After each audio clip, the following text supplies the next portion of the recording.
நம்ம சேனலை பற்றி இன்னும் தெரியாமல் இருக்கிறவங்க கங்கை ஹெர்பல் கிச்சனை சர்ச் பண்ணிட்டு like, share, comment and subscribe பண்ணிக்கோங்க. மறக்காம பெல் ஐகானை ப்ரெஸ் பண்ணிக்கோங்க so that you get notified. Hi viewers, வணக்கம். Welcome to Gangai herbal kitchen. இன்றைக்கி கங்கை ஹெர்பல் கிச்சனில் என்ன சமையல், என்ன டிஃபன் அப்படின்னு பார்த்தீங்கன்னா சூப்பரான சிறுதானியத்தில் பொங்கலுங்க. சிறுதானியத்தில் சாமை எடுத்திருக்கேன், சாமை பொங்கல். இது எப்படின்னு டக்குன்னு நான் சொல்லிடுறேன், வீடியோலையும் கொடுத்துருக்கேன். புதுசாக பார்க்குற சப்ஸ்கிரைபருக்காக டக்குன்னு சொல்லிடுறேன். அடிப்பிடிக்காமல் பண்ணணுங்க, சரிங்களா? அது பாருங்க, அதுதான் காமிக்கிறேன். நீங்கள் உங்களுக்கு தேவையான அளவு எடுத்துக்கோங்க. நான் வந்து 1 டம்ளர் எடுத்திருக்கேன், 1/2 டம்ளர் பாசிப்பயிறு. ரெண்டையுமே வறுத்துருவேன். பாசிப்பயிறு தனியாக குக்கரில் வச்சு ஒரு 3 விசில் விட்டு எடுத்துப்பேன். சிறுதானியம் வறுத்துட்டு ஒரு 1/2 hour இல்லை 1 hour கூட ஊறலாங்க. ஆனால் லேசாக வறுக்கிற மீன்ஸ் இப்படி தொட்டால் சுடணும், அந்த மாதிரி வறுத்துட்டு ஊற வச்சுருங்க. நல்லா ஒரு 7-8 முறை நல்லா அலம்பிடுங்க சிறுதானியத்தை. இப்போ நம்ம குக்கரில் பாசிப்பருப்பு வேக வச்சுருக்கோம் இல்லையா, அதில் சேர்த்துருங்க. இப்போ கப்போ டம்ளரோ எடுக்கிறீங்கன்னு வச்சுக்கோங்களேன், 1:3 தண்ணி. ஓகே, நீ பருப்பு வேக வைக்க திட்டமாக விட்டுருப்பீங்க.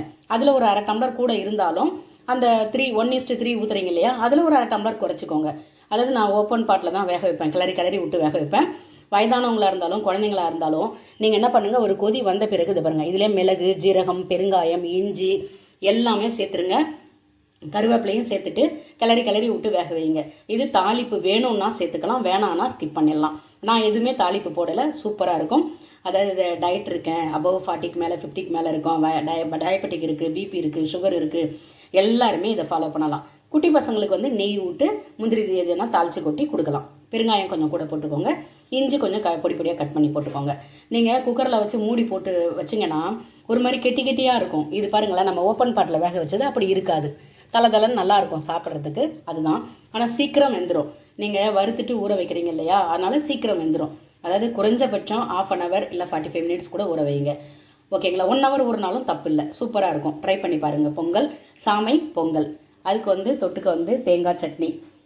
அதாவது ஒரு நாளைக்கு வந்து தேங்காய் வந்து நிறைய போடுங்க, ஒரு நாளைக்கு உடச்சக்கடலை நிறைய போடுங்க. ஆனால் தேங்காய் வந்து மார்னிங் காலையில் எடுத்துக்கிறது அவ்வளோ சிறந்தது. நம்ம வீடியோ பாருங்கள், சொல்லியிருப்பேன். ஓகேங்களா? தேங்காய் சட்னி இன்னைக்கு. சூப்பரான மிளகு பூண்டு சாம்பார். இப்போ எண்ணெய் தேய்ச்சி குளிக்கிறீங்க, இந்த சீதோஷ்ண நிலை எப்படி இருக்குது பாருங்கள். கொஞ்சம் பனி இருக்குது, வெயில் இருக்குது, மாறி இருக்குது. திரும்புகிற பக்கம் பூரா எல்லாருக்குமே சளி, ஜுரம், காய்ச்சல், இருமல் இது காதில் வாங்கிக்கிட்டே தான் இருக்கும். அப்படி இருக்கும்போது நம்ம உணவில் எப்படி நம்ம அதை பாதுகாத்துக்கலாம் அப்படின்னு. ஓகேங்களா? எப்போதுமே வெதுப்பான நீரை குடிங்க. நம்ம இதில் நிறைய கஷாயங்கள் போட்டிருக்கேன், வேணுன்றவங்க செக் பண்ணி பாருங்கள். இப்போ தோரம்பருப்பு வேக வச்சுட்டு இந்த சாம்பார் வந்து வெறும் பூண்டு மிளகு தான். இது காஞ்ச மிளகா வந்து கிள்ளி தாளிக்கக்கூடாது, முழுசாக ஒரு 3 மிளகா தான் தாளிச்சிருப்பேன். இதுக்கு காரம் பூரா இது மிளகு தான். ஓகேங்களா? சூப்பராக இருக்கும், ட்ரை பண்ணி பாருங்கள். நம்ம சேனலில் கொடுத்துருக்கேன் அதுவும். அப்புறம் வெங்காயம் போட்டு ஒரு கிள்ளி போட்ட சாம்பார், அதுவும் கொடுத்துருக்கேன், ட்ரை பண்ணி பாருங்கள். தூயமல்லி அரிசி சாதம் வடித்தது. அதாவது தூயமல்லி அரிசி வந்து புழுங்கல் அரிசி சாப்பிட்டு இது பிடிக்கல, அதாவது பாரம்பரிய அரிசிலாம் பிடிக்கல, சிறுதானியெல்லாம் வடித்து சாப்பிட பிடிக்கல அப்படின்றவங்களுக்கு ஒரு பெஸ்ட்டான ஆப்ஷன் வந்து தூயமல்லி அரிசி.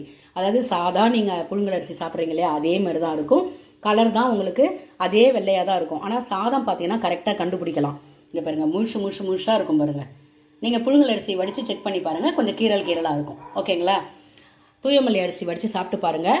நம்ம புழுங்கல் அரிசிக்கும் இதுக்கும் வித்தியாசமே இருக்காது. ஃபஸ்ட்டு ஃபாலோ பண்ணுறன்றவங்க நீங்கள் இதை வடித்து ட்ரை பண்ணி பாருங்கள், அவ்வளோ நல்லதுங்க. நான் சொல்லி நிறைய பேர் ஃபாலோ பண்ணுறாங்க.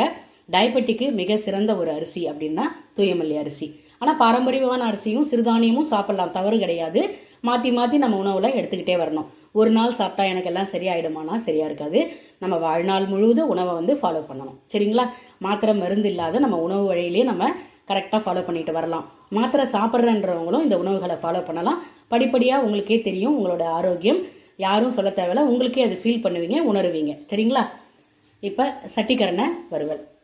இந்த சட்டிக்கரணை ஒரு மாதிரி வாங்கின உடனே செஞ்சிங்கன்னா நாக்கு ஒரு மாதிரி அரிக்கிற மாதிரி இருக்கும், விறுவிறுன்னு இருக்கும்.